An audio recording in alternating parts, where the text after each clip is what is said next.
Good afternoon, everybody. I'm Russ Harrison, Director of Government Relations for IEEE-USA in Washington, D.C. This is the IEEE-USA April 2nd, 2021 legislative update. And we have big, exciting news, which you probably are aware of. The infrastructure bill, which I was skeptical would appear on schedule, but it did. And we have at least the start of a fairly substantial infrastructure may not be quite the right word for it because it's much bigger than that, but a bill that includes a massive infrastructure investment. And we'll go into detail on that in a second. First, a little update on April 2nd. Today is the anniversary of Charles Hall receiving a patent for an inexpensive way to produce aluminum. Important to note, he did this outside of Pittsburgh, one of the world's coolest cities. Paul Heroux did roughly the same thing at roughly the same time, and so they're kind of given joint credit for the discovery. But Mr. Heroux did not do it on April 2nd, so we're not going to talk about him. The interesting thing about this aluminum, we of course had known about aluminum for a while, but now it was a commercially viable product, and it's the first metal that became viable to be used in large quantities in society. The first new metal humanity had since the Iron Age. Which gives you some kind of sense of the importance of that particular discovery. Also in 1958, NASA was created. It had been kind of a committee within the US government, but now it became an independent agency in 1958. That is a copy of the very first logo it used, and you can see why they changed it. On to the American Jobs Plan. This is President Biden's big infrastructure bill called the American Jobs Plan. Couple notes before we start going through the details. You'll notice it's called a plan. It's not an act. It's not a bill because we don't have anywhere near the details on this to really understand what's going on here. What we have is roughly a 4 or 5 page fact sheet on whitehouse.gov. The link, if you're interested, is there on your screen in the bottom left. But there's not a lot of details there. A lot of rhetoric, a lot of explaining, lots of promises. But not a tremendous amount of detail on what's actually going to be going on. There's more details in the press. A number of reporters have received briefings where they've asked more specific questions and apparently seen more detailed information. But most of the details still just aren't there. There's a lot of round numbers, a lot of 100 billions and 150 billions, which is all fine. But that doesn't really reflect what exactly the program is going to cost. Important to note, this is how all these big projects start out. And, the Biden administration deserves credit for putting forward a large proposal like this and getting the ball rolling. But we are, in fact, quite a ways from actually getting legislation passed. Having said that, there's a huge number of things in this plan, and I'm going to skip everything that's not specific to engineers and IEEE members.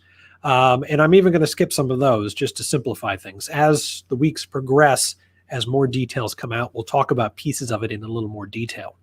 But some of the highlights, some really, really good programs for electric vehicles, quite a few of them, as a matter of fact.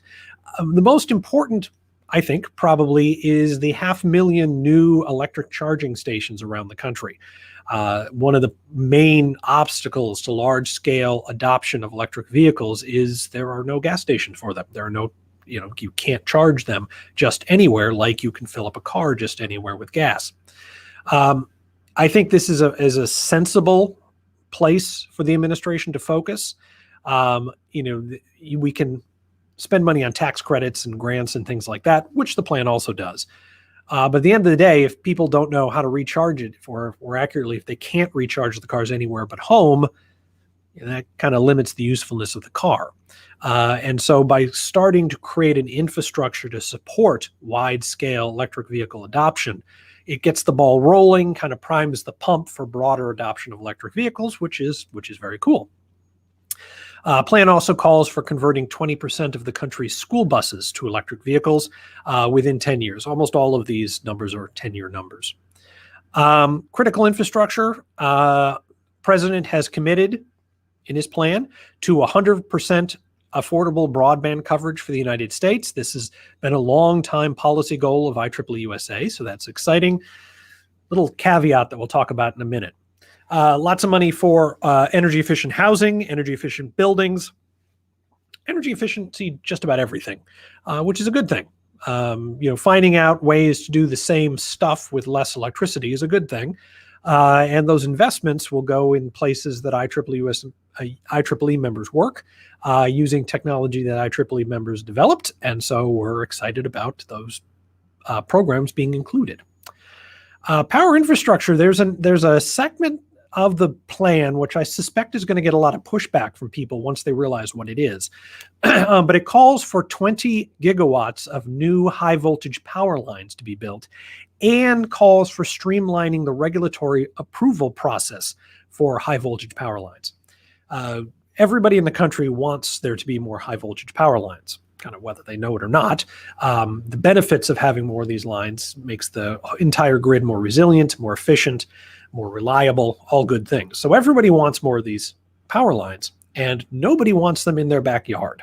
Yet somebody's going to have them there. And so the problem this country has had building more high voltage power lines is that local communities, local governments have been very effective at blocking them. And the president has proposed streamlining the regulatory process for approving these lines to make it easier for them to be built. This is something IEEE-USA was talking about 15 years ago. And while we didn't propose this particular program, we think it's probably a good approach. We don't have any details on what any of that means, by the way. Streamlining regulations, getting rid of, pushing local governments out of the process, more or less, is nice in principle, but the details on all this will matter. Also has tax credits for clean energy storage, grants, tax credits for pretty much everything else pertaining to improving the electrical grid, and a section on carbon capture and sequestration, which is something IEEE-USA has been talking about for a number of years as well. Research and development, a lot of money for research of various programs, various technologies. Two things I want to highlight: $50 billion for a new technology directorate at the National Science Foundation. That is the Endless Frontier Act light. Endless Frontier Act is Senator Schumer's big technology moonshot, which he calls for $100 billion over 10 years. The president has countered with $50 billion over 10 years. We are working closely with Senator Schumer's office on his proposal, which obviously we prefer. Though if we could only get $50 billion in new technology research, we wouldn't complain very loudly, because that's still an awful lot of money. President Biden's plan also has $40 billion to upgrade and improve research and development facilities. These are national labs, university research facilities around the country. IEEE-USA had been advocating for that aggressively for the past 3 or 4 years. My colleague Lean McNall has been pointing on that. And so it's nice to see that get called out. Usually funding for research facilities is kind of a low profile kind of thing because the public doesn't get too excited about it. It's nice to see it in a high profile program like this. The president felt this was important enough to highlight in his American Jobs Plan. A couple of programs on manufacturing, $50 billion to protect our critical supply chain. That's critical minerals and critical technologies, making sure they're not susceptible to global supply disruptions, intentional or otherwise. And $50 billion for the CHIPS Act. You'll remember the CHIPS Act was Senator Cornyn's plan to encourage companies to move computer chip manufacturing back into the United States. Again, Senator Cornyn wanted to spend more money. President Biden has proposed $50 billion. We would prefer more, but $50 billion is still an awful lot of money. So overall, fantastic plan. Lots of things in there that IEEE members can get excited about. Lots of things that we will be communicating to Capitol Hill are important and valuable.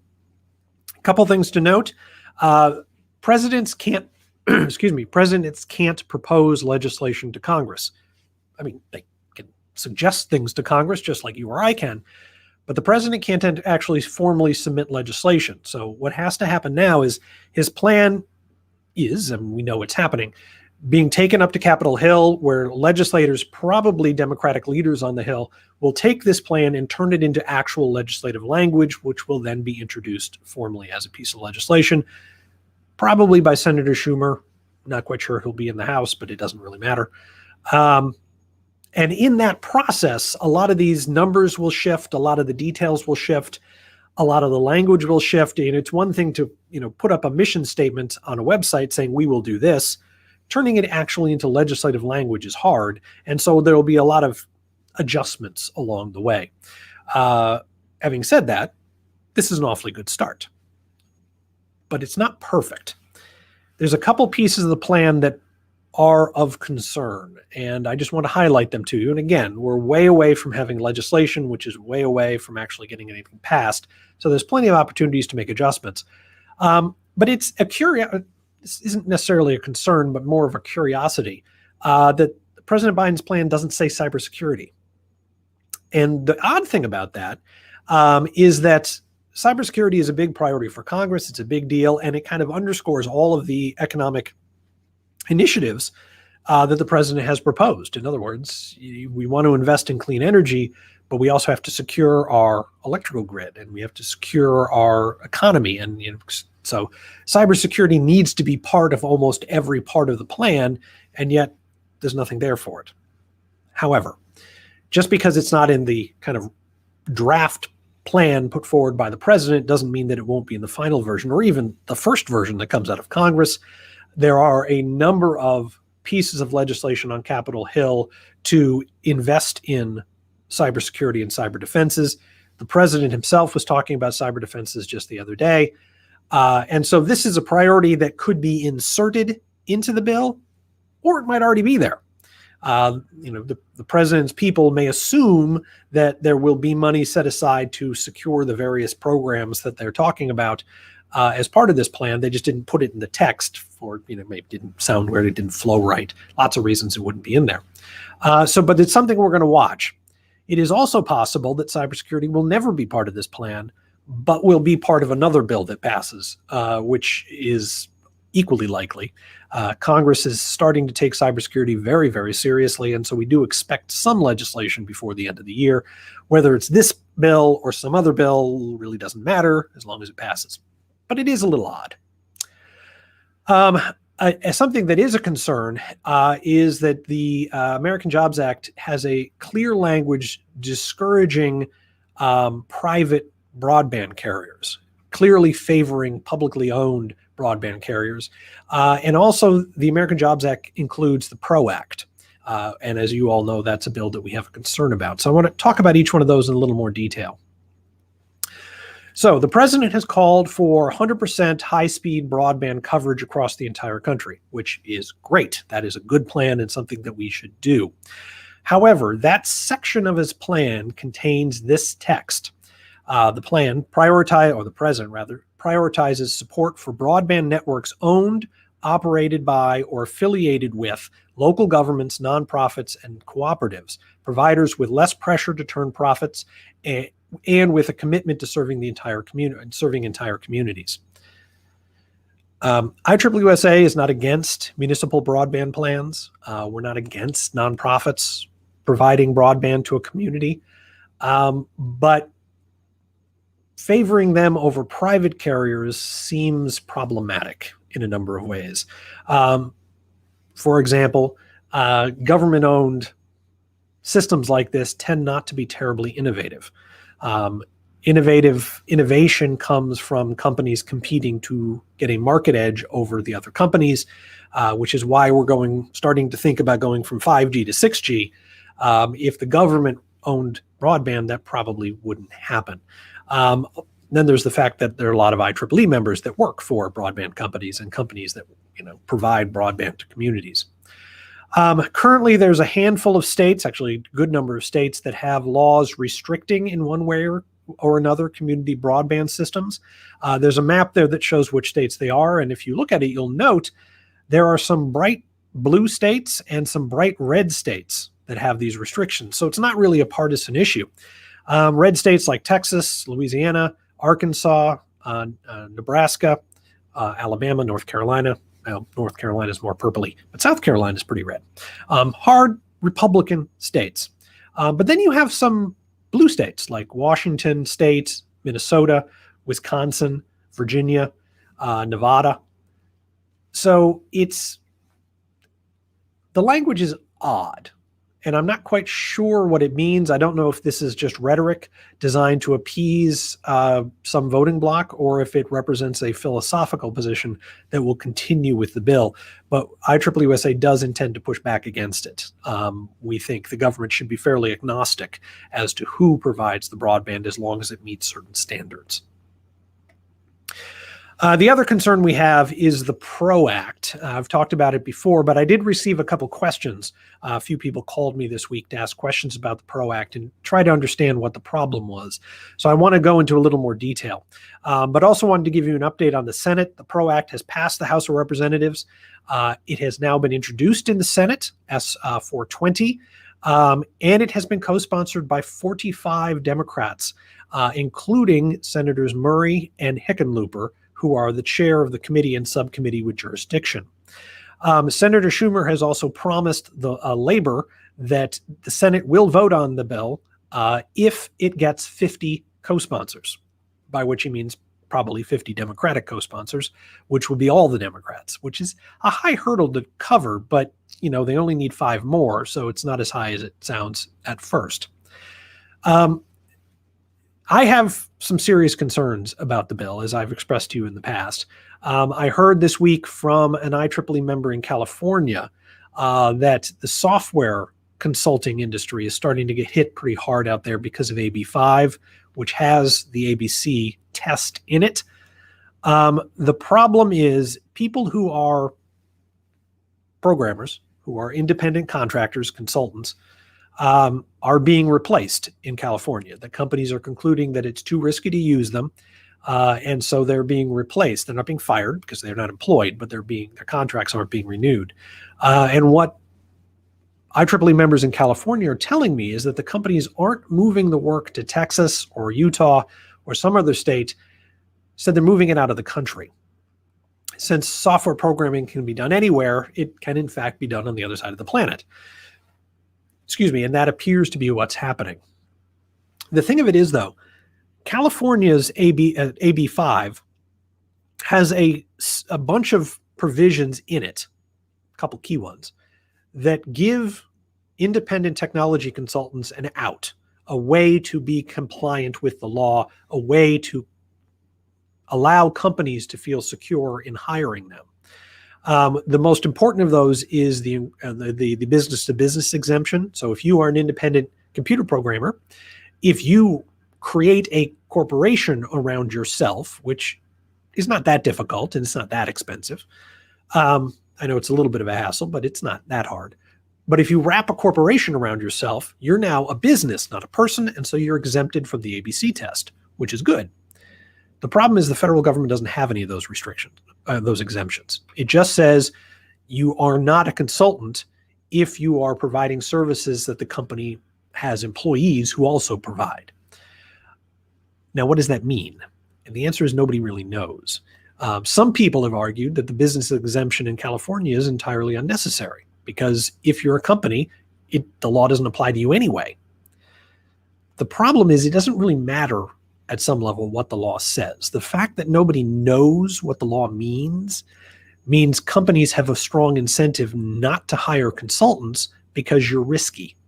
Even if it turns out the law does not apply to people who wrap corporations around their little consulting business, until the court makes that distinction, and it'll be years before they works its way through the courts and we decide that, companies take a risk every time they hire someone in California or Massachusetts or some other state with an ABC test. If the PRO Act were to become national law, every company in the country would have that problem. It would be risky for them to hire consultants, and we are concerned that that would have fairly severe negative consequences to technology consultants all over the country. We are going to start ramping up our efforts to educate Congress. There has been no movement on the bill so far as I can tell. And although also our efforts to reach out to Senator Hickenlooper have not been reciprocated. He has not accepted our request for a meeting, which is a little bit weird and disturbing. He's a new senator. He's just getting his office organized, and because of COVID, these meetings are harder than usual.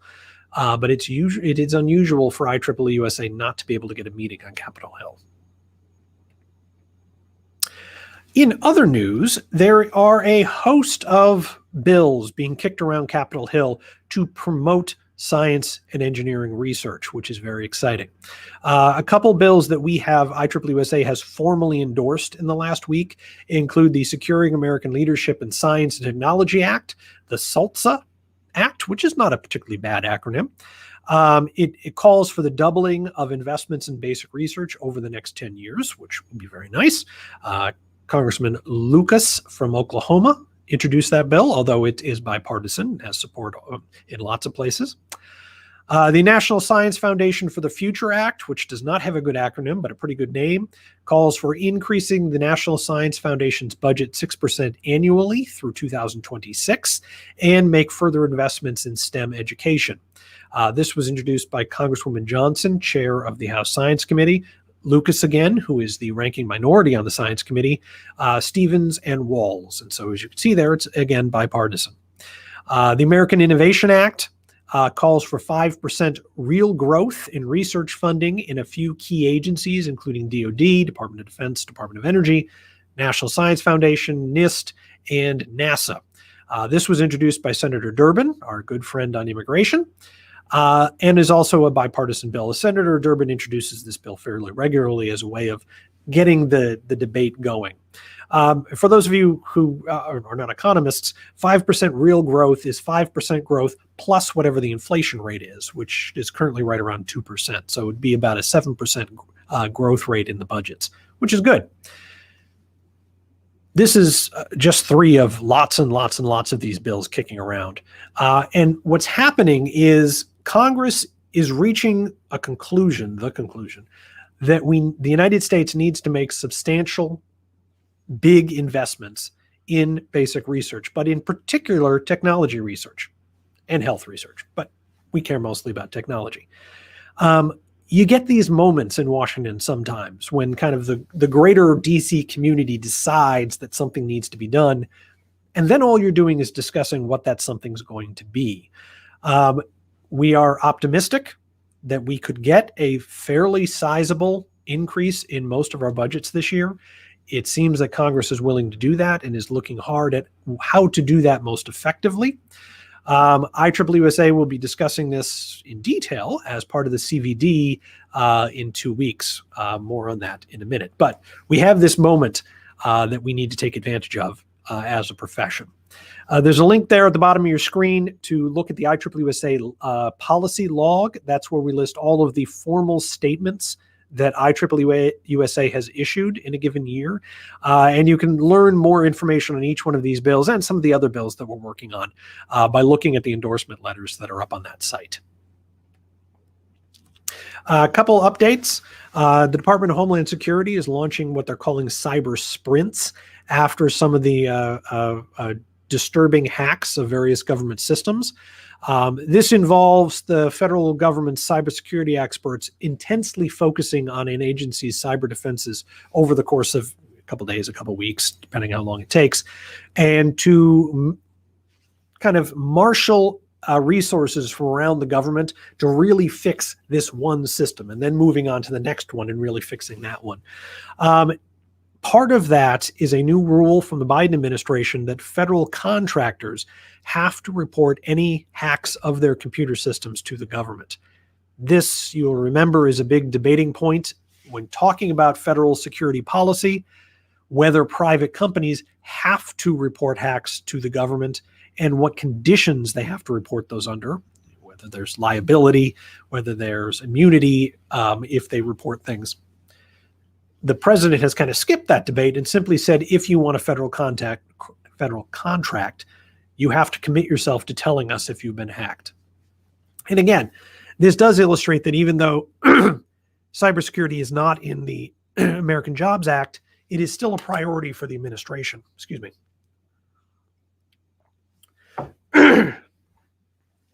Earlier this week, the Biden administration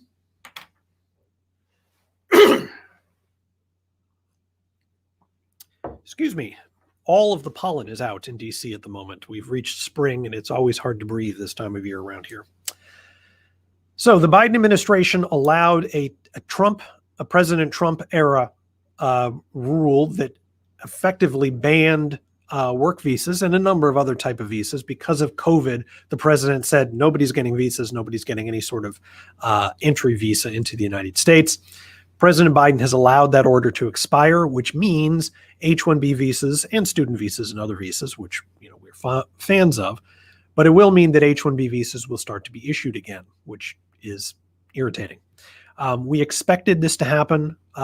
President Biden's team had told us that they were going to let all the Trump administration executive orders expire, and then they were going to take a fresh look at all of them, which presumably they're doing.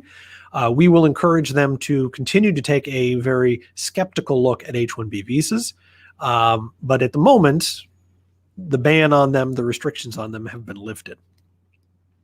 Lastly, the House Science Committee held an interesting hearing on building technology research for a sustainable future.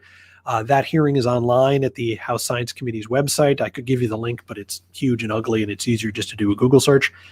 But they had an interesting conversation about the future of technology, the investments that needed to be made, and ways to improve the research workforce, both by making sure we have more of people in the workforce and that the workforce is more diverse and is open to people from all corners of American society. Quick update on our CVD, which is still coming on April 14th. We currently have 217 registrants to the CVD, which is fantastic, representing 39 states and 127 different congressional districts. That amounts to 203 individual meetings, of which 127 have already been set, so we're off to a good start. We're actually a little higher than this now. We're at about 70% done. 26 of which are with legislators, which is exciting. That's a good percentage. And it does show us that legislators on the Hill are interested in input from IEEE members and are willing to put aside very precious time to talk to you about your experiences and your thoughts. It's getting to be a little too late to add additional people to the CVD, but this is an annual event, so if you can't join us this year, pay attention next January and we'll try again. For those of you who are CVD participants, just quickly remind you that our second training session will be today at 3 o'clock Eastern. The link is there on the screen, and you should have that in your inbox as well. Our next legislative update will be April 16th. We'll be coming out of the Easter recess and entering the first of two really intense periods of legislating for the year. Kind of so far in 2021, Congress has been getting organized and figuring out what the priorities are. Now they're going to start the hardcore work of legislating. So things should be happening and things should be pretty exciting by the time we get to the 16th.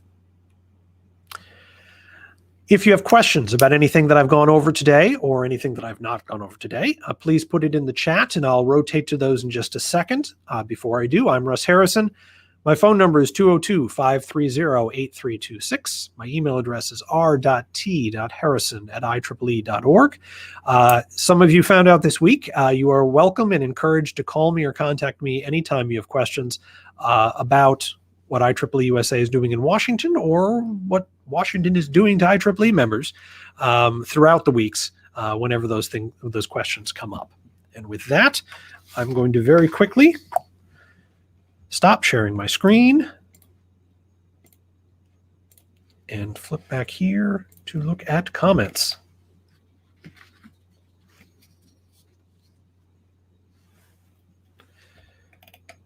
Oh, okay.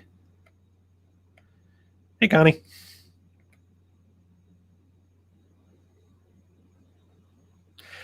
Actually, Mr. Goads made a comment that the original NASA logo has a comment on it that looks like the Star Trek logo. That is actually not a coincidence. Star Trek actually stole their logo from, it actually was a old Air Force logo before it became a NASA logo. Most NASA guys were Air Force guys, still are. But Star Trek stole it from them. And so there's a reason Star Trek's logo looks like a logo you see in the United States Air Force, now Space Force, and NASA. It's because it's all comes from the same source.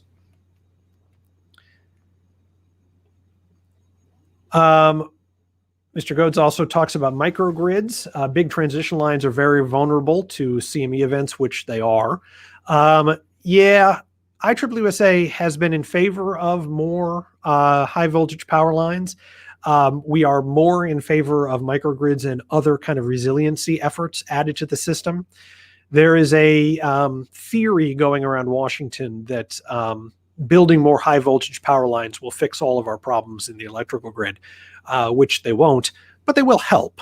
And so, you know, it's not a bad plan, but you're right. It's not as good a plan as some of the policymakers think it is.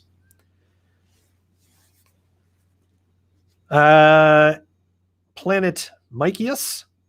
Government is, it'd be interesting to see the government choosing winners and losers. Interesting is a word for it.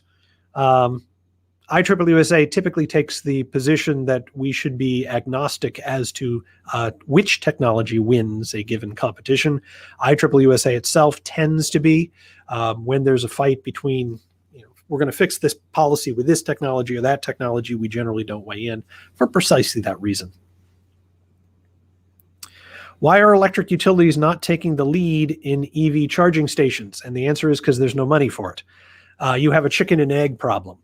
There aren't enough electric vehicles in most parts of the country to justify building charging stations because the charging stations won't pay for themselves. But nobody's going to buy electric vehicles until they're charging stations, because how are you going to charge them? And this is the conflict we have. You know, the United States went from no automobiles to 10 million automobiles over the course of a couple decades. We're trying to go from no electric vehicles to 10 million electric vehicles in just a couple of years. And so the marketplace is having difficulty keeping up with the infrastructure that's required to support those electric vehicles. And President Biden's plan is to jumpstart that by stimulating the creation of a lot of electric vehicle charging stations.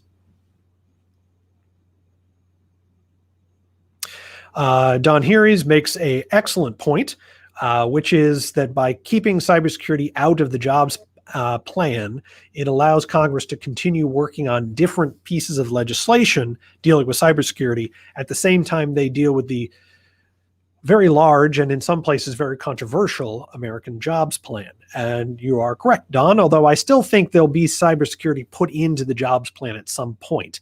But yeah, particularly if the jobs plan gets bogged down because it's too big or some of its more controversial areas prove to be untenable, having a separate vehicle on cybersecurity is very useful. Got a ton of questions today. This is great. Where are we? Francisco Carobalante. Sorry about that. I messed up your name. Yes, there is a government proposal. Actually, it's a government plan. It's not a proposal anymore.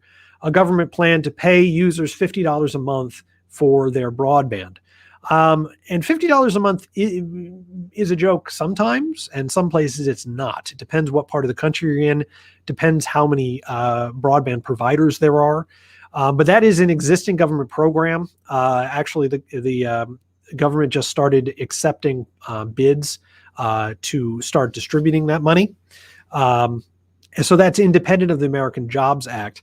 The problem is, as I think you know, there are some parts of the country that only have one broadband provider, and those areas are very, very expensive. The FCC has actually a very interesting map that shows you exactly how much broadband costs in various areas and how many providers there are.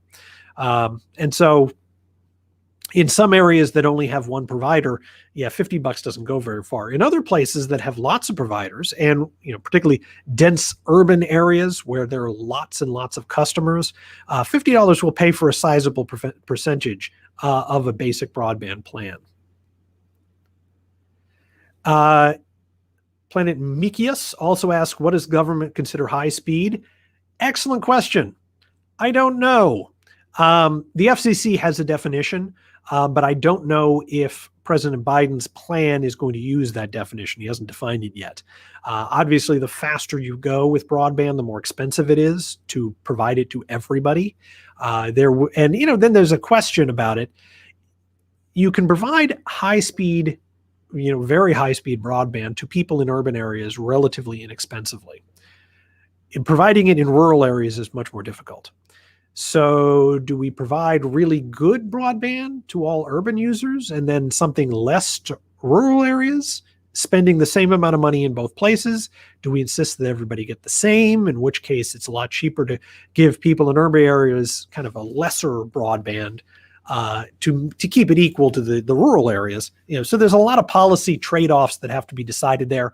And as far as I know, none of that has happened yet. But we have a goal. Now we just have to figure out how to do it. And having the goal is the important first step. Brendan Godfrey points out that the NSF for the Future Act competes with the New Frontiers Act. They're not exactly the same. The NSF for the Futures Act is investing in all types of research, where Endless Frontier is just technology research. And this is what we have here. We have, frankly, a couple dozen of these bills, which do things to increase America's investment into technology, most of which would be good, not all of which will be as good as the other bills. And so one of the things IEEE-USA is doing is we're looking at the various bills to decide which ones we need to champion. We're also looking to see which ones are going to move, which ones are going to be voted on, which ones are just there so that somebody can say something in the upcoming campaign about it.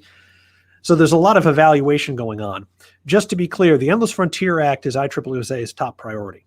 We'll support a lot of other bills. And if the Endless Frontier Act ends up not moving and the NSF for the Future Act does, that's still very good. But the Endless Frontier Act is our priority. We like the $100 billion. We like some other parts of the bill. But yeah, we're going to back a number of bills. Some of that is simply we like telling the legislators that sponsor it that we'll do them a favor by endorsing their bill. Don't like telling senators no if we can help it.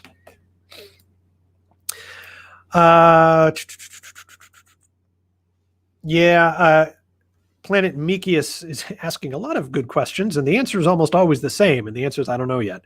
Are royalties to the government considered for any R&D supported by the government which results in commercial applications? I am not aware of any plan to change existing rules in that area, but it is part of the discussion. It hasn't gotten a lot of traction just yet, but people are talking about it and talking about what do we do with publicly paid for research that ends up creating a company.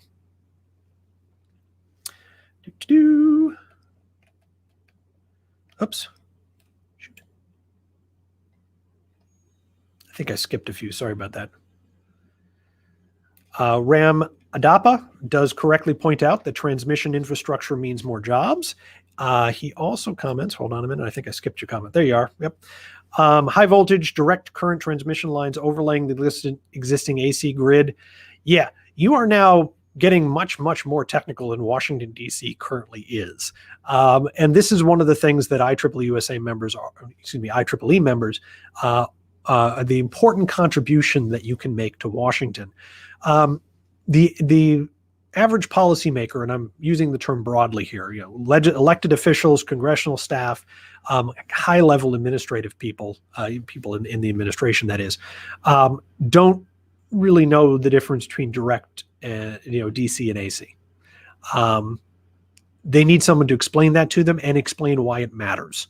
And that is one of the key roles that IEEE plays, not because I'm going to try to explain it to someone.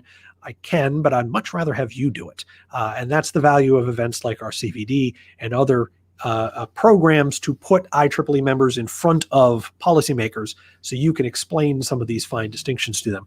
All of this has to be worked out, which is why the bill is not going to pass, in the next couple of weeks. But at least we're having the right conversations. Oh, one of my good IEEE friends, Connie Kelly, points out that Gene Roddenberry, creator of Star Trek, was an Air Force pilot, and I did not know that. So that's why he knew where to find a neat logo for Star Trek. Thank you, Connie. These important little tidbits that you get in these updates, not necessarily policy related, but still very important.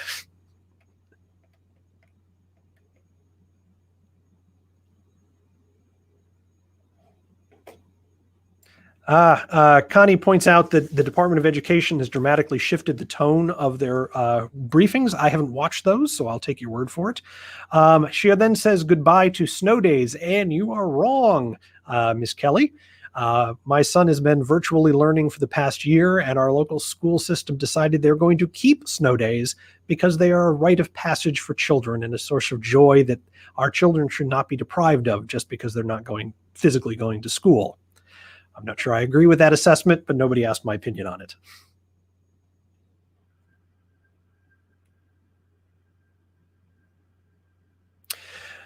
A question about whether we can get the full amount for the Endless Frontier Act. And the answer is I don't know, because I don't quite know how this is going to fall out. But on the one hand, you have the Biden administration that has picked a $50 billion number. Primarily, I expect to kind of keep the total cost of the bill down a little bit. On the other hand, as I mentioned, President Biden can't write legislation. That has to be done by a member of Congress, which includes Senator Schumer, who is one of the two most powerful people on Capitol Hill, along with Nancy Pelosi.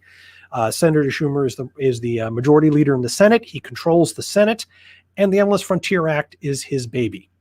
And as I mentioned on a previous update, if I were going to move legislation and I had to pick one member of Congress to champion that legislation, it would definitely be Chuck Schumer. He is a tenacious fighter and a very skilled tactician. And while, you never want to go up against the president if you can help it, I don't think the $50 billion number is kind of ideologically important. I think it's just what the staff decided they were going to set it as, knowing that there'd be a negotiation with Senator Schumer.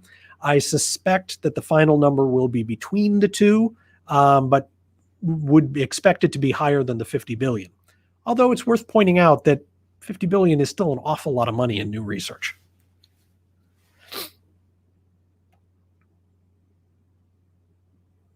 Let's see. Zafar comments, there are talks of providing all kids with computer and internet. Have you heard of this, and what is IEEE input?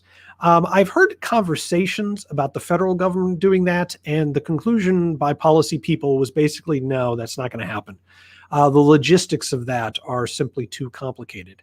Also, education is primarily a local school district or local community priority. And so the thinking was, if a local community want to give all of their kids computers and internet access, then the local community can do it. But the federal government really can't. And that's probably true. I mean, that's figuring out who all the children in the country are, getting them all a computer, providing tech support for it, and providing them all with internet access. That's a pretty heavy lift. I suspect investments will be made. And actually, this is part of the American Jobs Act, is to improve the physical infrastructure of our K through 12 education. Things like installing much better Wi-Fi into public schools, providing new wired computer classrooms, and doing things like upgrading library infrastructure. Most libraries have computers that are on the internet for anybody to use, which is important. So I think this basic challenge of making sure all students have access to the internet will be tackled differently than having the federal government provide them all with a computer. I don't think that solution will work particularly well. Oops.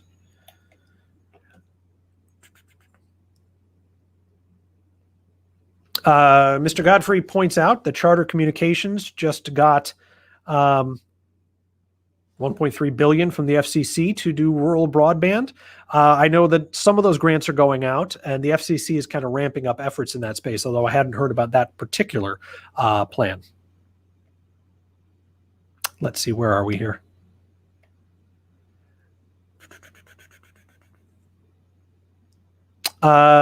Matthew, has a question about the Green New Deal. Can you find out about that, how much of that is brought into law? I gather no other state has the pace we are trying to keep. I'm pretty sure California exceeds New York, although I have not followed New York law all that carefully. A number of states are doing things to improve the particularly greenness of their utilities and of the power system. Some of those are good, some of them are not. depends on the state. IEEE-USA pays very close attention to federal law. We pay less attention to state law unless it is brought to our attention by local IEEE members. If there's something unique about the New York law that you think we ought to look at, please do let me know. Sorry, my screen keeps moving as I'm trying to read this. Connie Kelly mentions that Congresswoman Cortez is campaigning for 5 times what the Biden administration is proposing. Yeah, I don't think that's actually going to happen.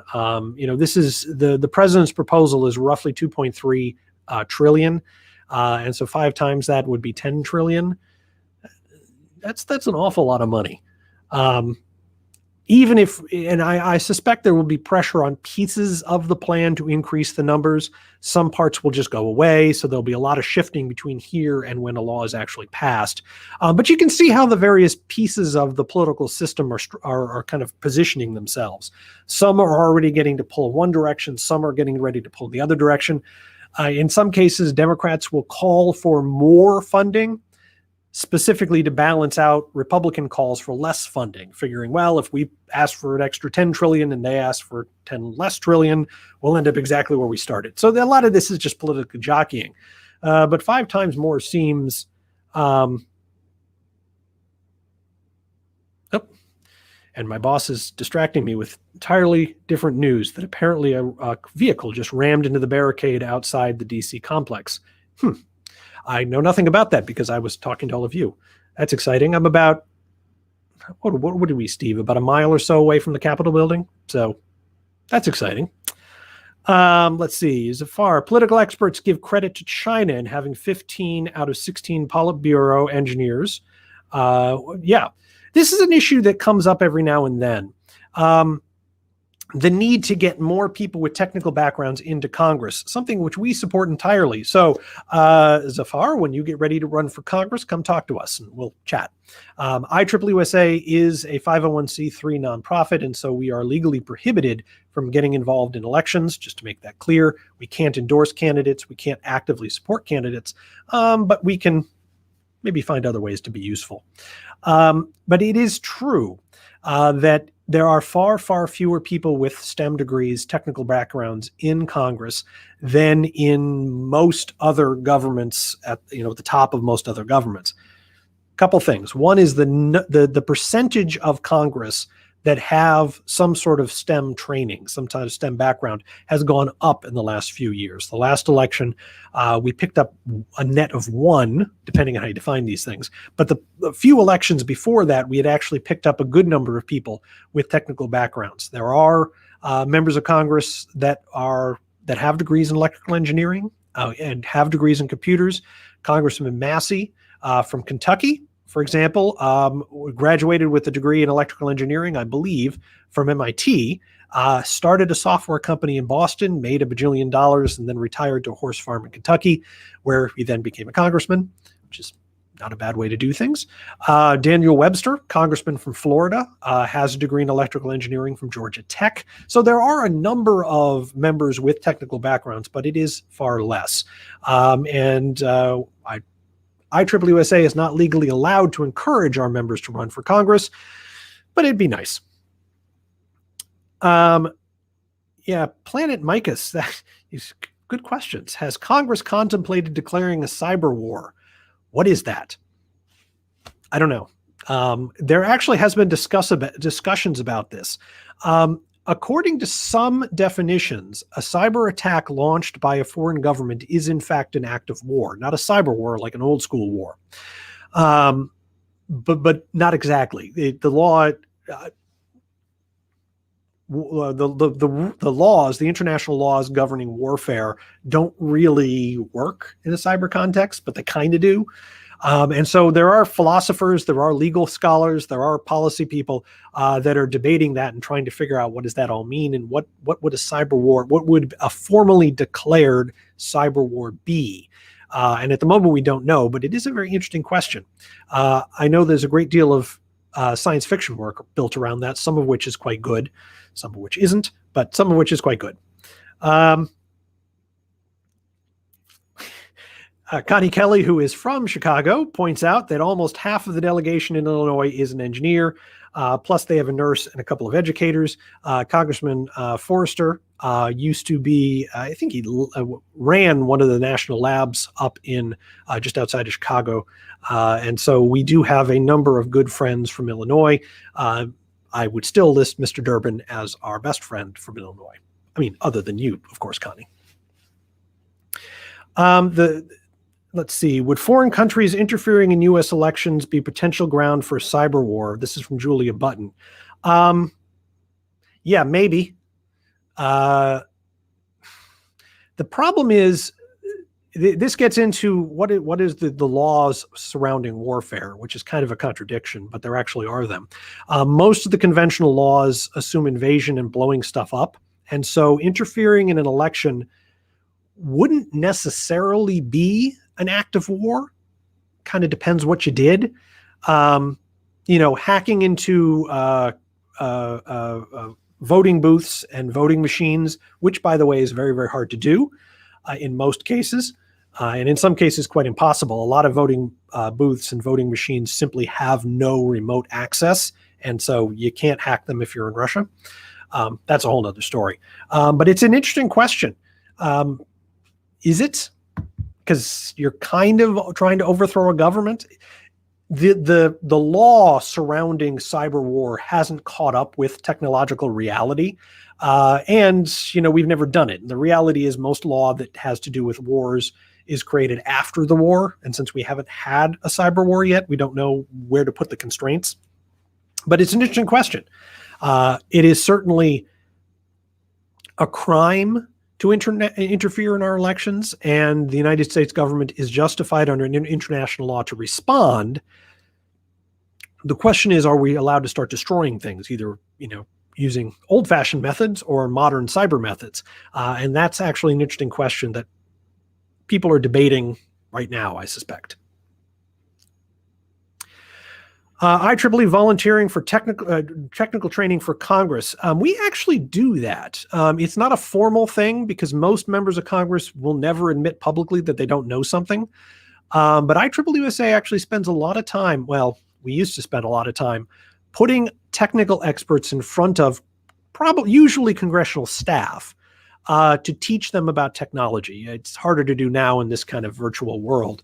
But for example, just yesterday, we pitched to a couple staffers an opportunity to allow them to virtually talk to standards experts, members of the IEEE Standards Association, and then some professionals in the standards world, not to pitch a particular standard or a particular law or policy, but just to answer questions about what standards are and how they're developed. And so we do a lot of that behind the scenes and quietly. And frankly, it's one of the most valuable things that IEEE-USA does here in Washington. And we always need more IEEE members to help us do it. Yep. We're starting to get in a conversation about cyber wars, which is very interesting. Perhaps I'll do a little bit of research for our next update in 2 weeks. It is not an area that I'm an expert in, but it's one that is very fascinating. So maybe I'll look into a little bit for you. What was supposed to be a somewhat shorter presentation ended up going a little long, but for those of you who are still with us, I appreciate your participation.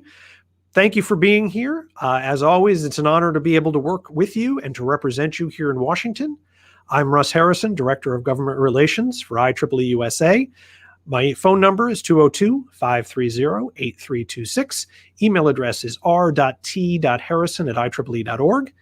Hope you all have a good week. Hope you have a wonderful Easter. And I look forward to talking with you again in 2 weeks. Thank you. My superpower is engineering. I've been a roboticist almost all my life now. I think engineering is just as creative as the arts.